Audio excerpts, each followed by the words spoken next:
Do not know you have encountered such a situation. Sometimes encountered certain diseases, such as kiwifruit bacterial canker disease.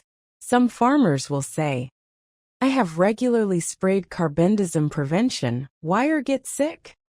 In fact, carbendazim only has a control effect on diseases caused by fungi.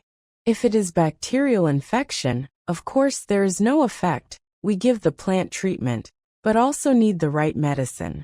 As we have said before, among plant diseases, the most types of diseases caused by fungal infection are followed by those caused by bacterial pathogens. However, both are infectious diseases.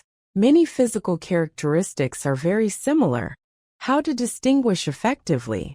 Today we're going to talk about plant bacterial diseases.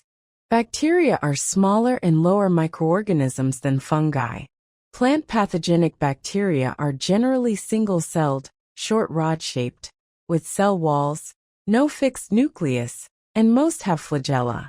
They can only live by parasitic on plants, or absorbing readily available nutrients from the outside world.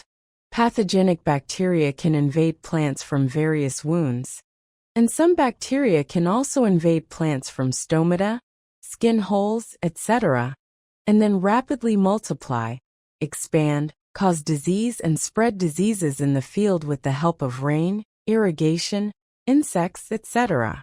The diseases caused by plant pathogenic bacteria are far less than the many fungi, but some diseases can also cause serious harm, such as soft rot of many vegetables, bacterial wilt, fruit tree root cancer, rice white leaf blight, melancheriasis, and so on. The difference between bacteria and fungi mainly lies in the fungal infection of the plant. The general symptoms are mildew, powder, particles, etc., and bacterial infection does not have these. Bacterial disease symptoms are mainly manifested as bacterial pus, which is an important basis for field diagnosis. Here we talk about the symptoms of bacterial diseases. The first category, spot type and leaf blight type bacterial diseases, will first appear local necrotic water-stained translucent spots.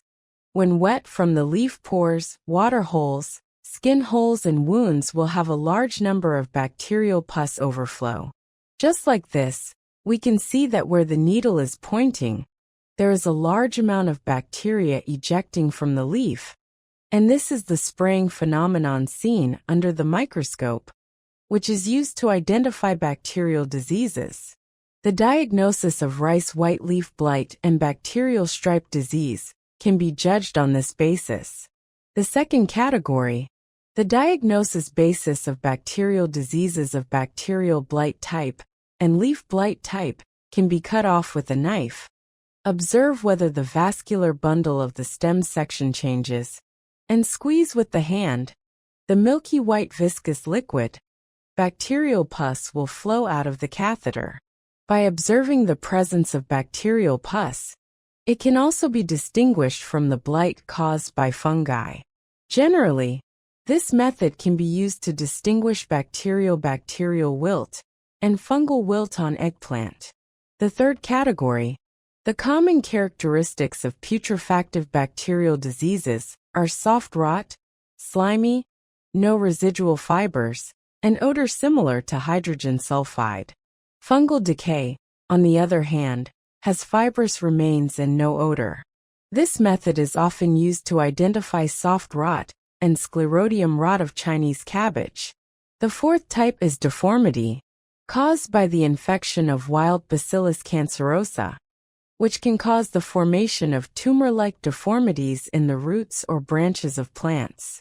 In general, the difference between bacterial diseases and fungal diseases is still a lot, mainly from the type of symptoms, such as whether to produce bacterial pus, whether to spray bacteria, whether to produce odor, and so on. Well, today's lesson to share here. Let's see you next time.